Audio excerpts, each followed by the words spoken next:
बरामदे की पुरानी कुर्सी पर मेरा शरीर जैसे लकड़ी की तरह सख्त हो गया था, पर भीतर एक धीमी आंच सांस ले रही थी। पीतल की केतली से उठती भाप मसाला चाय की खुशबू को हवा में घोल रही थी, और गली के छोर पर मंदिर की घंटी की सुस्त टनटन बारिश के बाद वाले उजाले में डूब उतर रही थी। मिट्टी की गीली गंध, भीगे तुलसी के पत्तों पर ठहरे छोटे छोटे मोती, और छज्जे से टपकता अंतिम बूंद, सब कुछ किसी पुरानी स्मृति की तरह ठहरा हुआ, धुंधला सा। और ठीक उसी ठहराव में मेरे कानों में वह हंसी पड़ी, हल्की, कटखनी और मेरी उम्र के प्रति बेहयाई से भरी हुई, जिसमें मुझे बेकार बूढ़ा कहा गया था। मैं जानता था अपमान के उस एक शब्द से ज्यादा कुछ नहीं चाहिए होता। जब घाव पहले से भुरभुरा हो, वह एक झटके में भीतर तक उतर जाता है, जैसे नमक किसी पुरानी खरोंच में चुभ जाए। मैंने कुछ नहीं कहा, मेरे होंठ बिना आवाज के सूखते रहे, और मैंने बस सिर झुका लिया। यही घर है जिसके फर्श पर हल्दी के वे पीले धब्बे अब भी जमे हैं, जिन्हें मेरी पत्नी के हाथों ने पूजा के दिन अनजाने में गिरा दिया था। रसोई की अलमारी में उसके द्वारा सिलकर रखे गए मसालों के छोटे छोटे थैले हैं, जिन पर सुरीखी लिखावट में नाम लिखे हैं, धनिया, सौंफ, मेथी, जिन्हें छूते ही उंगलियों में सुई की बारीक छुअन याद आ जाती है। बरामदे के एक कोने में उसकी राख का वही तांबे का लोटा रखा है, जिसे मैंने गोमती के तट से लौटकर धुला था, और जिसमें कभी कभी आज भी धूप की पतली रेखा उतर आती है, जैसे समय फूंक फूंक कर उसकी याद में रोशनी डालता हो। वह नहीं है, और उसके जाने के साथ जैसे घर ने कोई अपना स्वर खो दिया।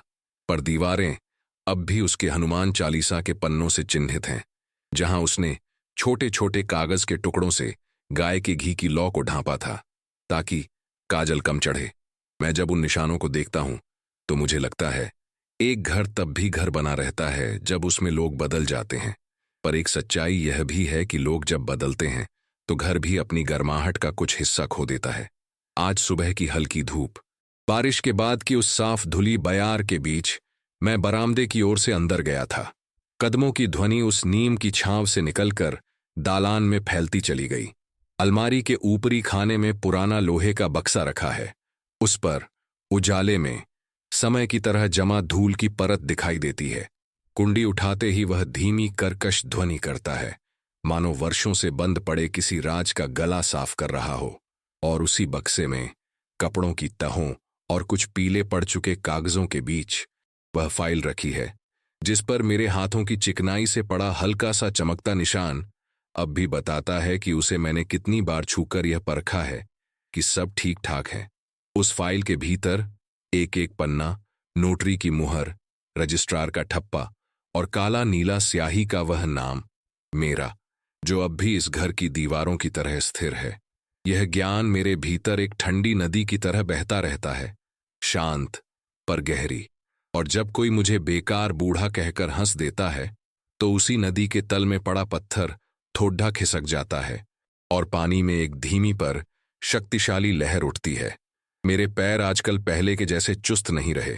घुटनों के भीतर की जकड़न सुबह सुबह चरमराती है, और तलवों के नीचे जैसे सूखी मिट्टी में चलने की चर्र चर्र सुनाई देती है। पर जितना बूढ़ा मेरा शरीर हुआ है, उतना ही सतर्क मेरा मन हो गया है, जैसे किसी आम के पेड़ पर बैठे बूढ़े कौए की निगाह, जो हर आहट पर सिर घुमा लेता है, पर उड़ता तभी है जब तय कर लेता है कि समय आ गया है। मैंने अपने भीतर एक लय साध ली है। सुबह तुलसी को पानी, लकड़ी की माला के 10 छोटे चक्कर, और चाय के साथ अखबार का पहला पन्ना। अखबार में जितनी नई खबरें होती हैं, उतनी ही मेरी पुरानी यादें भी खुलती चली जाती हैं। सरकारी नौकरी की वह शुरुआती तैनाती, स्टेशन के प्लेटफॉर्मों पर दौड़ता रेल का समय, पीठ पर बोरी नहीं पर जिम्मेदारियों का बोझ, और शाम को लौटते समय घर के आंगन में इंतजार करती वह आंखें, जिनमें श्रद्धा और थकान दोनों साथ साथ चमकते थे। मैं उस समय जवान था, पर मेरे पिता ने सिखाया था, घर कोई ईंट और गाड़े का जोड़ नहीं, घर वह है जिसमें तेरा नाम मेहनत से लिखा हो। मैंने उस शिक्षा को सहलाया और फिर से अपने नाम को फाइल के पन्ने में देखा। काले अक्षरों की सख्ती में एक भरोसे का रंग था। गली में बच्चों की चिल्लपों, चाकू पर धार लगाते लोहार की खट खट, और कहीं दूर से आती बेचने वाले की धीमी पुकार, ककड़ी, नींबू, हरी मिर्च, दिन को गांव शहर के बीच की किसी कड़ी की तरह जोड़ते रहे। छत के कोने पर बारिश से भीगकर काले पड़े घोंसले में चिड़िया ने फिर से घास के तिनके जोड़े हैं। जीवन शायद यूं ही चलता रहता, टूटी हुई चीजों की मरम्मत, सूख चुकी धरती में फिर से हरियाली और थक चुके दिल में थोड़ी सी नई उम्मीद। पर हर रास्ते पर कहीं न कहीं एक पत्थर रखा होता है जो पांव को ठीक उसी समय चोट देता है जब आंखें क्षितिज की तरफ देखने लगती हैं। मेरे लिए वह पत्थर था किसी अपने की असम्मान भरी हंसी, अपने जो खून के रिश्ते में बंधे हैं पर व्यवहार में इतने दूर खड़े कि उनकी परछाई भी ठंडी लगने लगे। मैंने उस हंसी को वहीं दालान की दीवार पर टांग दिया, जैसे लोग पुराने कैलेंडर टांग देते हैं ताकि महीनों का बदलना देख सकें। यह अपमान, यह बेचारगी का आरोप मेरी उम्र की मिट्टी पर लगा एक नया पदचिह्न था। मैंने कुछ नहीं कहा, मैंने बस सिर झुका लिया। मेरे झुकाने में समर्पण नहीं था, वह एक पुराने योद्धा की मुद्रा थी जो ढाल नीचे करके क्षितिज को देखता है और सोचता है, लड़ाई की दिशा क्या है, हवा किधर बह रही है और तीर किस समय छोड़ना है। मेरे भीतर कोई जल्दबाजी नहीं थी। मैंने अपनी चाय का आखिरी घूंट लिया और कप की तली में बैठे पिसे हुए अदरक के कणों को जीभ से छुआ। कड़वाहट, गर्माहट और पेट में उतरते ही फैलती एक मध्यम शक्ति। ये वही शक्ति थी जिसे मैंने वर्षों में बचा कर रखा है। ना आवाज, ना शोर, बस निर्णयों का एक शांत, स्थिर और ठंडा जलाशय। मैंने बरामदे से उठकर अंदर आते हुए दीवार पर टंगे पुराने घड़ी को देखा। कांटों की चाल धीमी थी, जैसे समय भी मेरे साथ कदम मिलाकर चलना चाहता हो। बिना हड़बड़ी, बिना आकुलता, मैंने बक्से के पास जाकर घुटनों को थाम कर बैठने की कोशिश की और थोड़ी देर के लिए सांस को समेटा। फाइल को हाथ में लिया और पहली पन्नी पलटी। तारीखें, नाम, मुहरें, गवाहों के हस्ताक्षर, हर चीज अपनी जगह पर। मैंने अपने भीतर, बहुत भीतर, एक हल्की सी मुस्कान को जन्म लेते महसूस किया। वह मुस्कान जिसे चेहरा शायद ही दिखा पाए, पर जिसे हड्डियां पहचान लेती हैं और खून में उसका सुर जोड़ लेते हैं। कोई मुझे बेकार कह सकता है, पर मेरा नाम, यह घर, यह जमीन अब भी मेरे निर्णयों के नीचे सांस लेता है। बाहर फिर से हवा उठी, नीम के पत्ते आपस में बज उठे और टूटे हुए बादलों के बीच से सूरज ने छत के ऊपर एक पतली सुनहरी धार खींच दी। इतने सालों में मैंने सीखा है, असली आवाज कभी जोर से नहीं बोलती, वह बस ठीक समय पर ठीक शब्द चुनकर आती है और बिना किसी तमाशे के काम कर जाती है। मेरी खामोशी तमाशा नहीं है, वह एक दस्तावेज है जो वक्त आने पर सामने रखा जाएगा। दस्तावेज की तरह ही उसकी भाषा सूखी होगी, किंतु निर्णायक, और उसकी स्याही किसी की हंसी से फीकी नहीं पड़ेगी। मैं उठ खड़ा हुआ, जैसे भीतर किसी ने कह दिया हो, अब चाय खत्म, अब काम। मैंने फाइल को वापस बक्से में नहीं रखा, उसे अपने पास छोटे ताखे पर रख दिया, जहां से मेरी नजर हर बार गुजरते हुए उसे नमस्कार कर सके। बरसों से चला आ रहा एक क्रम है मेरी जिंदगी में। अपमान को भीतर रखो नहीं, उसे एक नाम दो, उसकी तारीख लिखो और फिर उसे उचित जगह पर रख दो, ताकि जब समय पूछे तुम दिखा सको कि तुमने उसे कहाँ रखा था। आज मैंने उस अपमान को भी जगह दे दी है।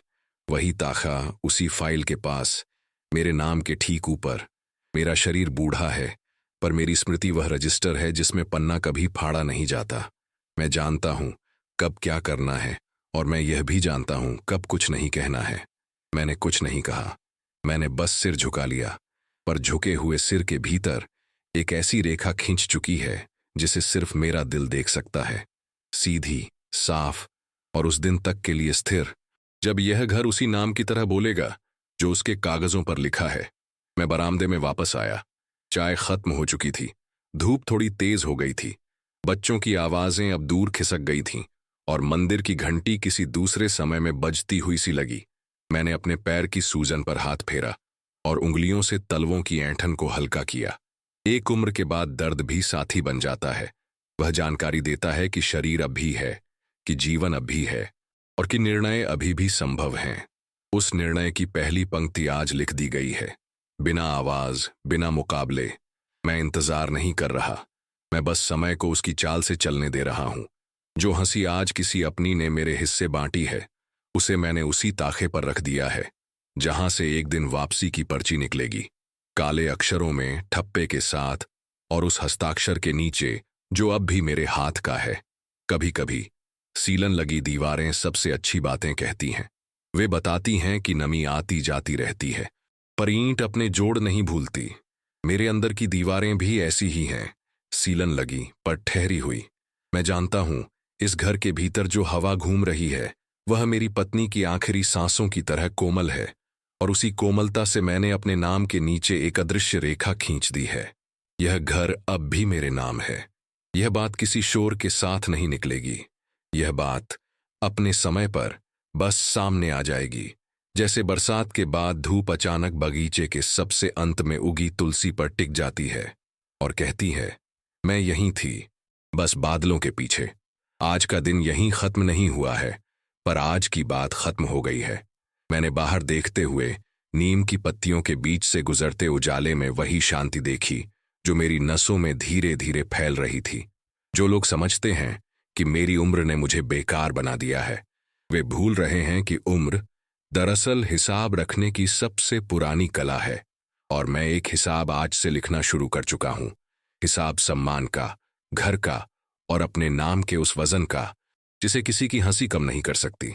मैंने कुछ नहीं कहा, मैंने बस सिर झुका लिया, पर भीतर की आवाज जानती है, जब उठना होगा तो उठूंगा, और जब बोलना होगा तो दस्तावेज बोलेंगे। मेरी जिंदगी की कहानी अगर किसी ने कागज पर उतारी होती तो शायद शुरुआत खेत की मिट्टी से होती। वही मिट्टी जो बरसात के पहले छींटों से गीली होकर महक उठती है और जिस पर मैंने अपने नंगे पैर बचपन से चलना सीखा था। मैं एक छोटे कस्बे में पला बढ़ा, जहां घरों की दीवारें छूने से पुती होती थीं और सुबह सुबह दूध वाले की घंटी, मंदिर की आरती और चूल्हे से उठती लकड़ी की खुशबू हवा में घुलकर दिन की शुरुआत करती थी। पिता जमींदारी के छोटे हिस्से के वारिस थे, पर उनका गर्व उनकी जमीन से नहीं बल्कि अपने मेहनत से था। वे कहते थे, कागज पर लिखा नाम और लोगों की जुबान पर लिया नाम दोनों अलग चीजें हैं। पहला मेहनत से आता है, दूसरा इज्जत से। मेरी माँ की दुनिया रसोई के भीतर ही सिमटी हुई थी, पर उनका असर पूरे घर में फैला रहता था। वो आटे में से छोटे छोटे गोले बनाकर तवे पर डालते हुए भी हर बच्चे के भविष्य की चिंता करती थीं।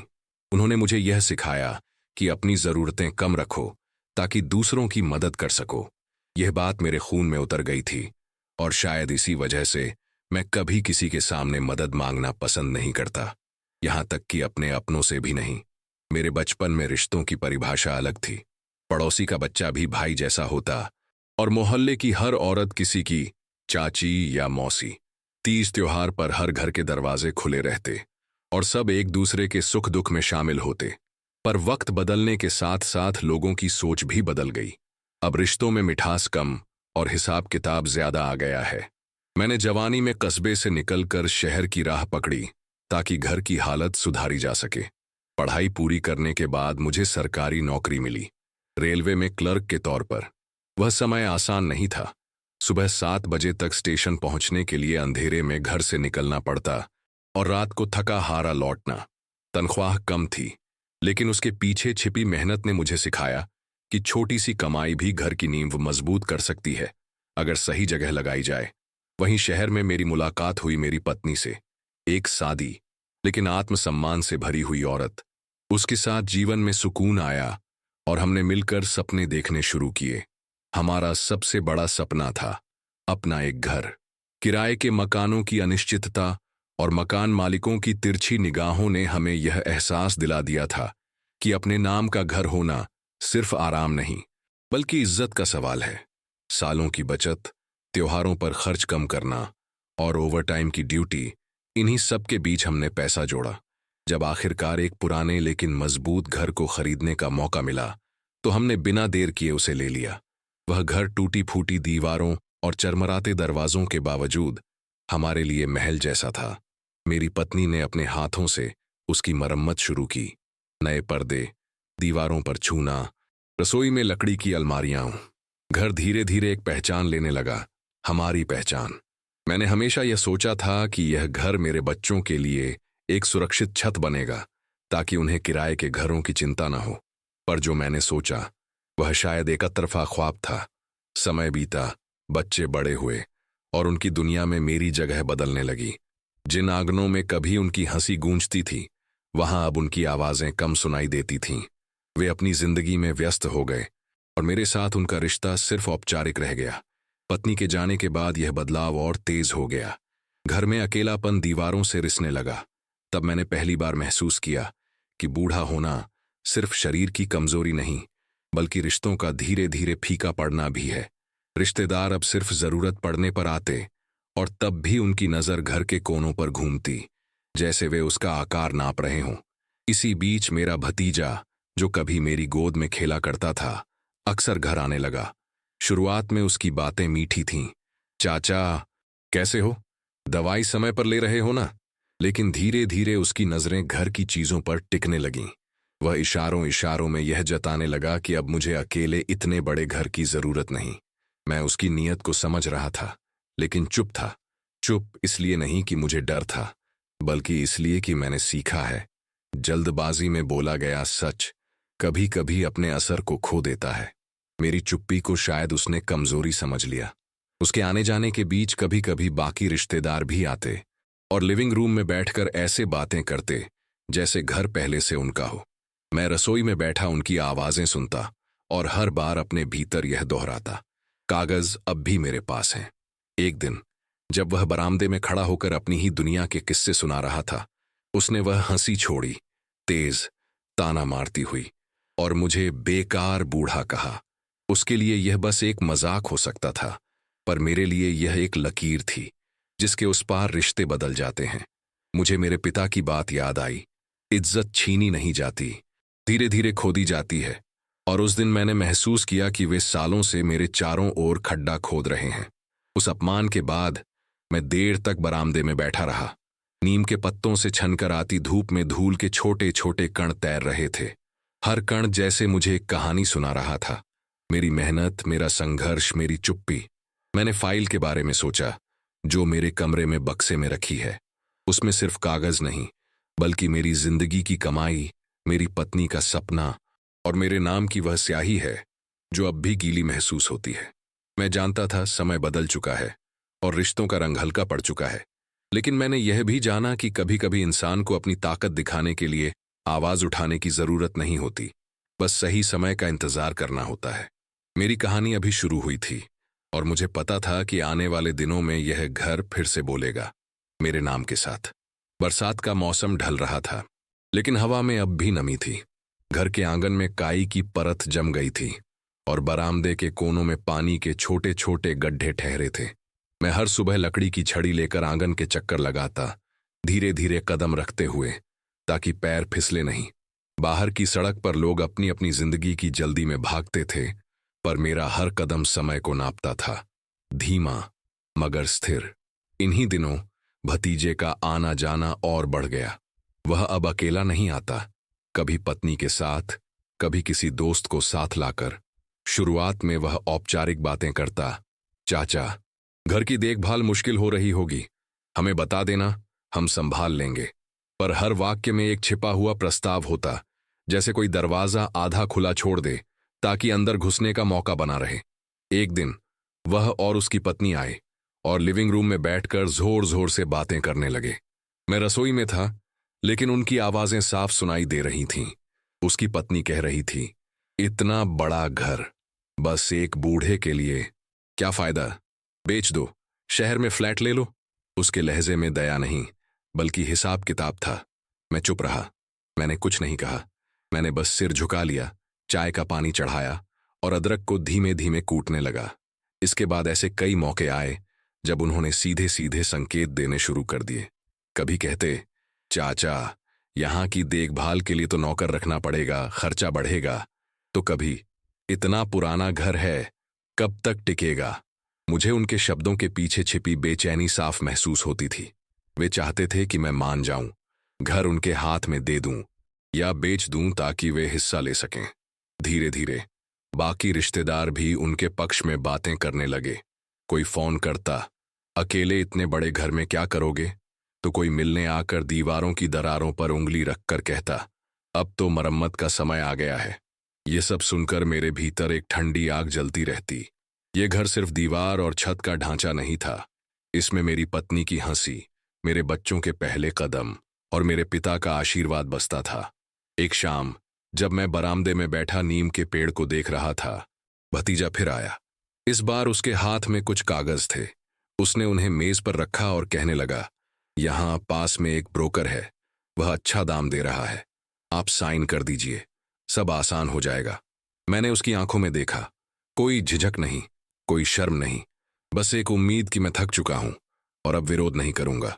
मैंने कागज नहीं उठाए, मैंने बस अपने कप में बची चाय का एक घूंट लिया और फिर कप को धीरे से मेज पर रख दिया। वह थोड़ी देर बैठा रहा, फिर चुपचाप चला गया। उसके जाने के बाद मैंने कागज देखे, संपत्ति बेचने का प्रारंभिक अनुबंध, नाम के नीचे खाली जगह जहां मेरा हस्ताक्षर होना था। मैंने उन कागजों को मोड़ा और अपने कमरे के बक्से में रख दी गई फाइल के पास रख दिया, याद के तौर पर, सबूत के तौर पर। इसके बाद अपमान और खुले तौर पर आने लगा। एक बार किसी पारिवारिक समारोह में जब सब लोग इकट्ठा थे, उसने मजाक में कहा, चाचा अब क्या करेंगे इतने बड़े घर का, वे तो अकेले चाय पीते रहते हैं, शायद दीवारें ही उनकी साथी हैं। हंसी पूरे कमरे में फैल गई और मैं वहां खामोश बैठा रहा। उस हंसी में रिश्तों की गर्माहट नहीं थी, बस ठंडा मजाक था जो मेरी उम्र और अकेलेपन को निशाना बना रहा था। हर बार ऐसे पलों में मैं अपने भीतर एक और तारीख दर्ज करता, जैसे कोई खाते की किताब में पन्ना पलटकर नया हिसाब जोड़ देता है। मैं जानता था ये सब बातें, ये सब छोटें एक दिन एक साथ जवाब पाएंगी, वह भी बिना ऊंची आवाज, बिना लड़ाई के, बस एक दस्तावेज और एक हस्ताक्षर से। पत्नी के जाने के बाद मैंने अपने दिन की शुरुआत और अंत बहुत सीमित कर दी थी। सुबह तुलसी को पानी, अखबार और फिर थोड़ी सी बागवानी, पर अब हर दिन के बीच ये अनचाहे मेहमानियां, ये बातचीत, यह अपमान मेरी दिनचर्या का हिस्सा बनने लगे थे। वे शायद समझते थे कि वे मुझे धीरे धीरे मानने पर मजबूर कर देंगे, पर जो वे नहीं जानते थे वह यह था कि मैंने अपनी जिंदगी में सबसे कठिन इंतजार किए हैं। रेलवे में प्रमोशन के लिए सालों का इंतजार, पत्नी के साथ अपना घर बनाने के लिए एक एक रुपया जोड़ने का इंतजार, और अब इस अपमान का सही जवाब देने का इंतजार। मैंने कुछ नहीं कहा, मैंने बस सिर झुका लिया, पर सिर झुकाने के भीतर एक योजना आकार ले रही थी, धीमी, ठंडी और पूरी तरह मेरी शर्तों पर। सर्दियों की शुरुआत थी, सुबहें धुंध से लिपटी रहती और शाम होते ही हवा में एक ठंडापन उतर आता जो हड्डियों के भीतर तक पहुंचता था। मैं अपने बरामदे में बैठा ऊनी शॉल में खुद को लपेटे, हाथों में चाय का कप थामे गली की हलचल देखता रहता। पिछले कुछ महीनों में भतीजे और उसके परिवार की गतिविधियां और भी खुली हो गई थीं, मानो घर अब उनका हो और मैं बस एक मेहमान। वे अब अक्सर अपने दोस्तों को यहां लाने लगे थे, कभी कभी बिना पूछे रसोई का सामान इस्तेमाल करते, तो कभी आंगन में कार खड़ी कर देते जिससे मेरे फूलों की क्यारियां रौंद जातीं। हर बार मैं यह सब चुपचाप देखता। मेरे भीतर की खामोशी अब आदत बन चुकी थी, पर इस आदत के पीछे एक तयशुदा सोच थी। एक शाम जब वे सब हंसते बोलते बाहर गए हुए थे, मैंने अपने कमरे का दरवाजा बंद किया और बक्से के पास बैठ गया। लोहे की कुंडी खोली और वह फाइल निकाली जिसमें इस घर के सारे कागज सुरक्षित थे। हर पन्ना मैंने ध्यान से देखा, तारीखें पढ़ीं, मोहरें देखीं और अंत में अपने हस्ताक्षर पर उंगली फेरते हुए एक गहरी सांस ली। यह घर कानूनी रूप से अब भी मेरा था और जब तक मैं चाहूं कोई इसे मुझसे नहीं छीन सकता था। मैंने अगले कुछ दिनों में अपने पुराने वकील से संपर्क किया। वह वही व्यक्ति था जिसने सालों पहले यह घर मेरे नाम कराया था। वह उम्र में मुझसे छोटा था, लेकिन उसकी आंखों में अब भी वही सम्मान था जो पहले दिन था। मैंने उसे सारी स्थिति बताई, कैसे मेरे अपने लोग धीरे धीरे इस घर पर दावा करने की कोशिश कर रहे हैं। वह ध्यान से सुनता रहा और फिर बोला, चाचा, अगर आप चाहें तो हम एक ट्रस्ट बना सकते हैं या इसे किसी ऐसे के नाम कर सकते हैं जो आपकी इच्छा पूरी करे। उसकी बात ने मेरे मन में एक नया विचार बो दिया। मैंने उससे कहा कि सारे विकल्प लिखकर मुझे दे दे ताकि मैं सोच समझकर फैसला कर सकूं। अगले हफ्ते उसने मुझे एक ड्राफ्ट दिया जिसमें घर को बेचने के बजाय मैं इसे एक चैरिटेबल ट्रस्ट को दान कर सकता था जो बुजुर्गों की देखभाल करता है। इसका मतलब यह था कि घर मेरी मृत्यु तक मेरे पास रहेगा और उसके बाद किसी लालची रिश्तेदार के पास नहीं जाएगा। यह सोचकर मेरे दिल में एक अजीब सी ठंडक और संतोष दोनों एक साथ उतर आए। यह प्रतिशोध शोरगुल वाला नहीं था, पर इसमें वह गहराई थी जो सालों की चुप्पी में पनपती है। मैंने धीरे धीरे तैयारी शुरू की। जरूरी दस्तावेजों की कॉपियां बनवाईं, पहचान पत्र अपडेट करवाए और सारे कागज सुरक्षित जगह पर रख दिए। इन सब के बीच मैं बाहर से वैसा ही रहा, चुप, कमजोर और उनकी नजरों में बेकार बूढ़ा। वे सोचते रहे कि मैं अब पहले से भी ज्यादा थक चुका हूं। एक दिन जब भतीजा फिर से बेचने की बात करने आया, मैंने हल्की मुस्कान दी और कहा, देखेंगे बेटा, देखेंगे। उसे लगा मैं मानने लगा हूं। वह खुशी खुशी चला गया। उसे नहीं पता था कि मेरी मानने की नहीं, बल्कि आखिरी चाल चलने की तैयारी पूरी हो चुकी थी। वकील के साथ मिलकर मैंने दस्तावेजों पर हस्ताक्षर किए। घर को ट्रस्ट के नाम कर दिया गया, पर शर्त रखी कि मेरी मृत्यु तक मैं इसमें रहूंगा और किसी भी परिस्थिति में मुझे यहां से निकाला नहीं जा सकेगा। यह काम चुपचाप, बिना किसी को बताए पूरा हो गया। उस दिन शाम को मैंने चाय पीते हुए बरामदे से बाहर देखा। सड़क पर बच्चे खेल रहे थे और मंदिर की घंटी की आवाज हवा में घुल रही थी। मुझे लगा जैसे वर्षों से मेरे भीतर जो बोझ था वह अचानक हल्का हो गया हो। मैंने नीम के पेड़ की ओर देखा। उसकी पुरानी मजबूत जड़ों की तरह अब मेरा फैसला भी जमीन में गहराई तक बैठ चुका था। अब चाहे वे कितनी भी कोशिश करें, इस घर पर उनका हक कभी नहीं होगा। और सबसे बड़ा संतोष यह था कि उन्हें यह तब पता चलेगा जब बहुत देर हो चुकी होगी। मैंने कुछ नहीं कहा, मैंने बस सिर झुका लिया। लेकिन इस बार सिर झुकाने के पीछे एक जीत थी, मौन और निर्णायक। कुछ हफ्ते बीत गए, सर्दियां और गहरी हो गईं, सुबह लंबी और ठंडी। धूप में बैठकर मैं अक्सर अपने हाथों की झुर्रियों को देखता। हर रेखा में एक कहानी, हर दरार में एक याद। भतीजा और उसका परिवार अब भी उसी उत्साह से योजनाएं बना रहा था। कभी घर की मरम्मत की, कभी इसे किराए पर देने की और कभी सीधे सीधे बेच देने की। वे निश्चिंत थे कि मैं अब सिर्फ एक औपचारिकता हूं जो जल्द ही खत्म हो जाएगी। एक रविवार को वे सब बैठक में जमा थे। मैं चुपचाप एक कोने में बैठा रहा, उनकी बातें सुनते हुए। भतीजा कह रहा था, बस कागज मेरे हाथ में आ जाए, फिर देखना ये जगह सोने की खान बन जाएगी। उसकी पत्नी ने हंसते हुए कहा, और बूढ़े को कहीं भेज देंगे ताकि हमें परेशान न करे। उस पल मैंने सिर झुका लिया, लेकिन अंदर से मेरे होंठों पर एक अदृश्य मुस्कान थी। उन्हें नहीं पता था कि कागज अब उनके किसी काम के नहीं। कुछ दिनों बाद एक सरकारी नोटिस आया। चिट्ठी मोटी थी, आधिकारिक मोहर लगी हुई। मैंने जानबूझकर वह चिट्ठी मेज पर छोड़ दी जहां सबकी नजर पड़े। जैसे ही भतीजे ने लिफाफा खोला, उसके चेहरे का रंग उड़ गया। वह बार बार पन्ने पलट रहा था, आंखें फैल रही थीं, होंठ सूख गए थे। उसकी पत्नी ने भी पढ़ने की कोशिश की, लेकिन उसकी भौहें सिकुड़ गईं। यह क्या है? उसने कांपते स्वर में पूछा। मैंने धीरे धीरे अपनी कुर्सी पर सीधा बैठते हुए कहा, यह है इस घर का भविष्य। मैंने इसे एक ट्रस्ट के नाम कर दिया है। जब तक मैं जीवित हूं, मैं यहां रहूंगा। उसके बाद यह घर बुजुर्गों की सेवा के लिए इस्तेमाल होगा। कमरे में सन्नाटा छा गया। बाहर से मंदिर की घंटी की आवाज आ रही थी, मानो वह इस पल को प्रमाणित कर रही हो। मैंने उनकी ओर देखा। उनके चेहरे पर जो अविश्वास और हताशा थी, वह किसी भी बदले से अधिक मीठी थी। लेकिन आपने ऐसा क्यों किया? भतीजे ने अंत में पूछा। उसकी आवाज में घबराहट और क्रोध मिला हुआ था। मैंने धीरे से कहा, क्योंकि मैं नहीं चाहता था कि मेरे बाद यह घर किसी ऐसे हाथ में जाए जो इसके सम्मान को न समझे। उसने कुछ और कहने की कोशिश की, लेकिन शब्द गले में अटक गए। उसकी पत्नी ने नजरें झुका लीं। कमरे का माहौल भारी था, लेकिन मेरे भीतर एक अजीब सी शांति थी। वर्षों बाद मैंने खुद के लिए न्याय किया था। उस रात मैं आंगन में बैठा था। ठंडी हवा में धूप की हल्की खुशबू थी। मैंने ऊपर आकाश की ओर देखा। तारों का जाल फैला था, जैसे वे भी मेरी जीत के गवाह हों। मेरे भीतर कोई गुस्सा नहीं था, न ही कोई कटुता। सिर्फ एक संतोष था कि मैंने अपना जीवन, अपनी मेहनत और अपनी इज्जत ऐसे स्थान पर सुरक्षित कर दी जहां उसका सम्मान होगा। कभी कभी मैंने सोचा, मौन बदला सबसे शक्तिशाली होता है। और उसी शांति में मैंने पहली बार महसूस किया कि मैं सच में आजाद हूं। सरकारी नोटिस के बाद घर की हवा बदल गई। वही दीवारें, वही बरामदा, वही नीम का पेड़, पर उनके आसपास चलता समय जैसे अलग चाल से चलने लगा।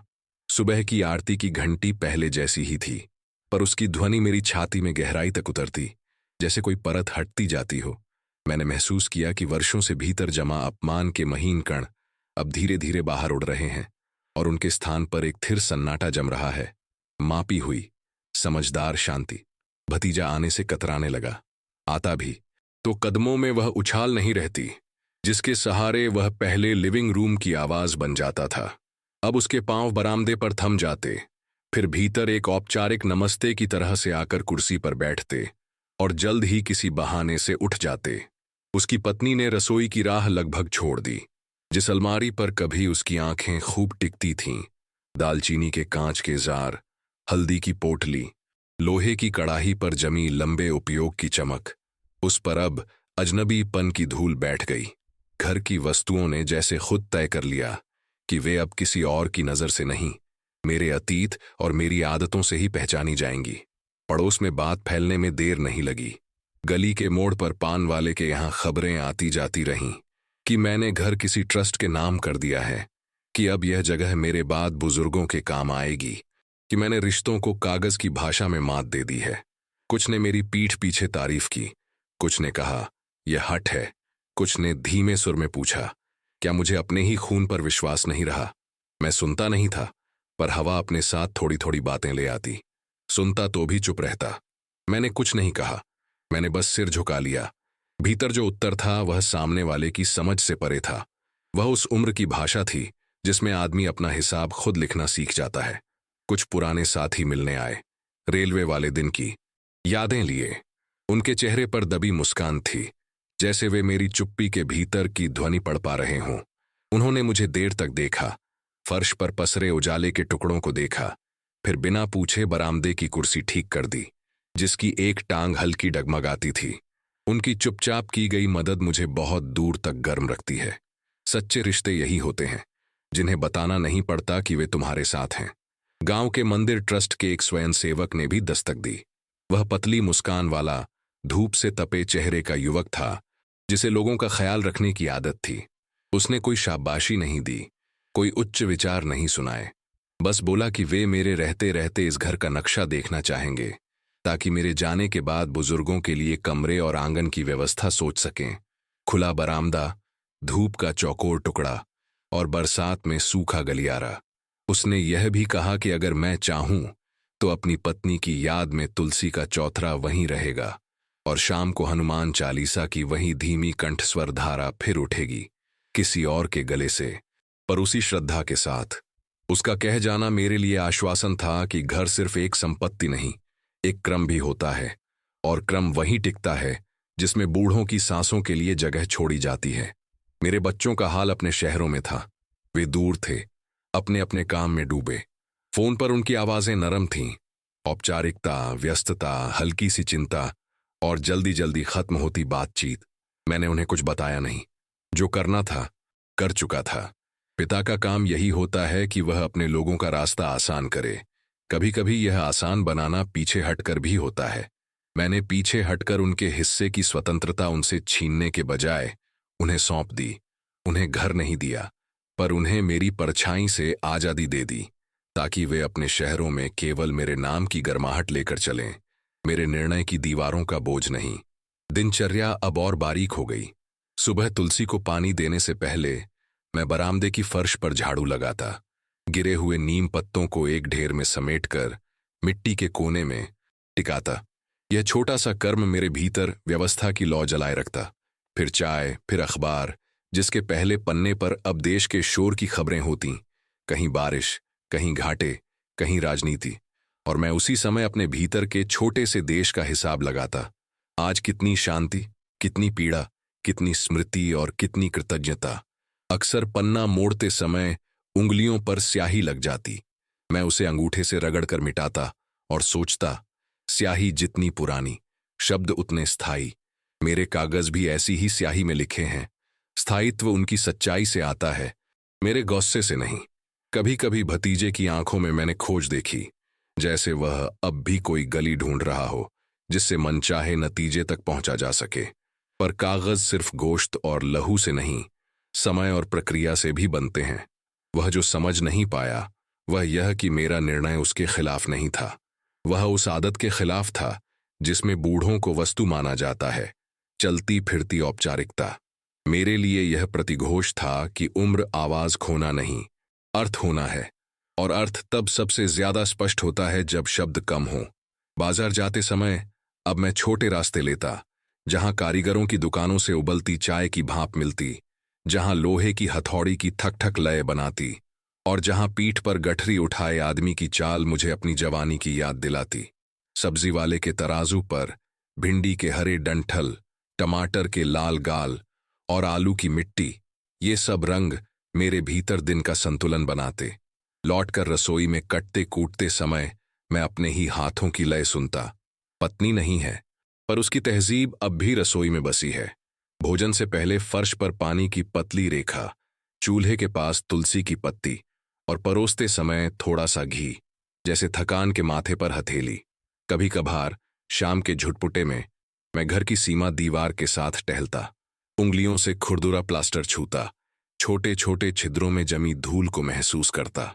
लगता जैसे घर अपनी उम्र मेरे हाथ में रख देता है और कहता है, हम दोनों बूढ़े हैं, पर हमारा खड़ा रहना ही हमारी भाषा है।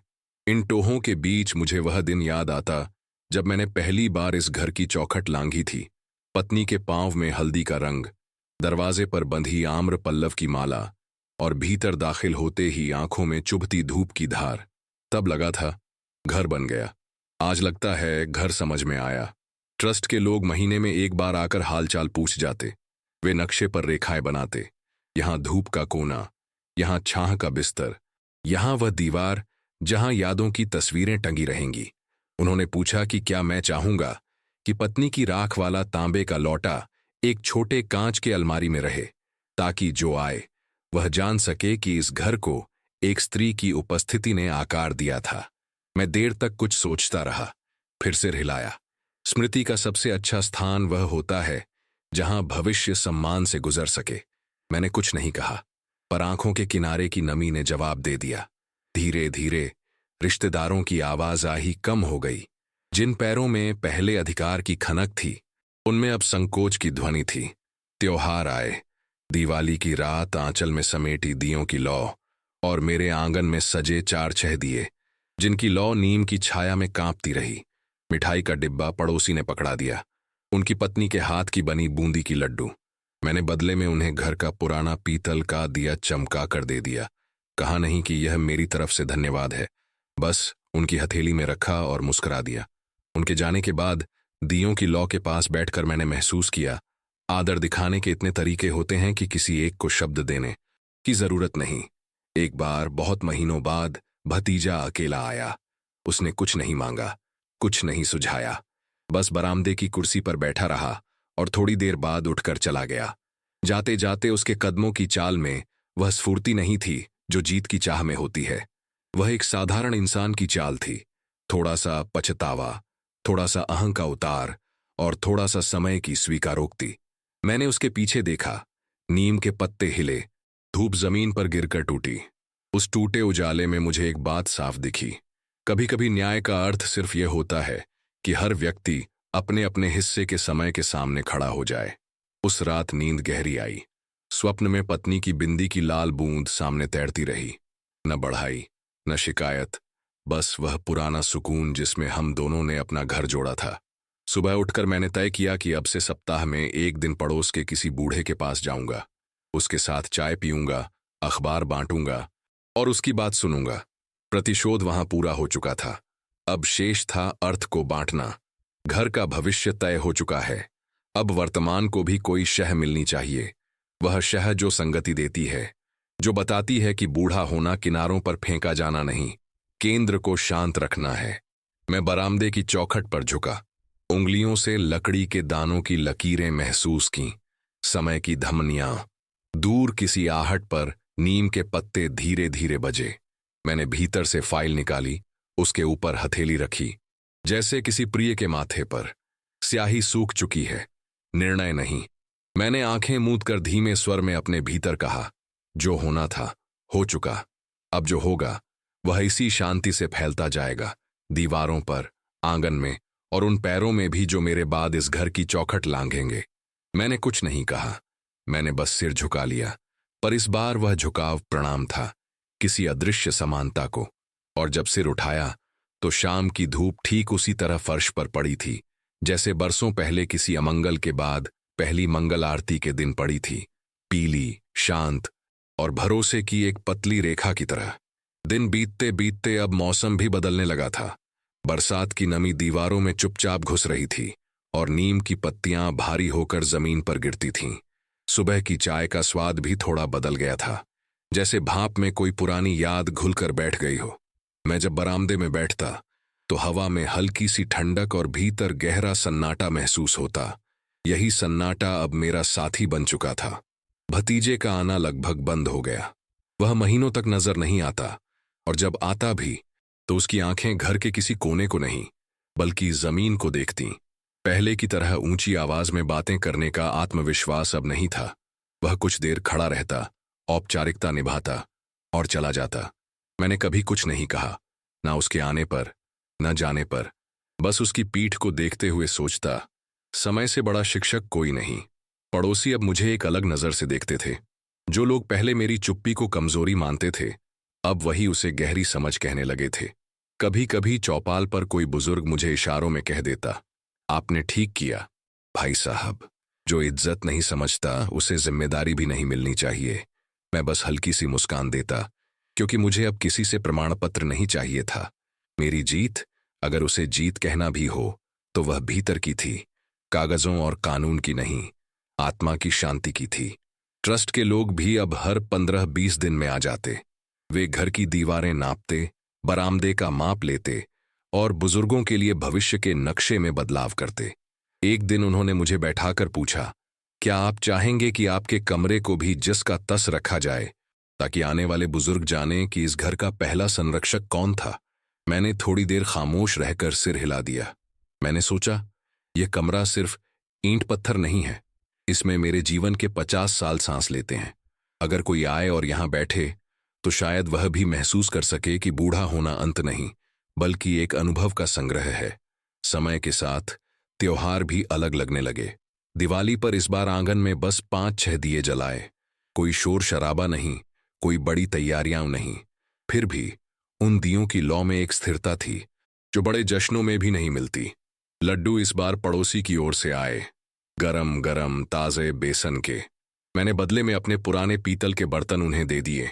बिना कुछ कहे उन्होंने समझ लिया, और यही बिना शब्दों वाला आदान प्रदान मुझे सबसे सच्चा लगा।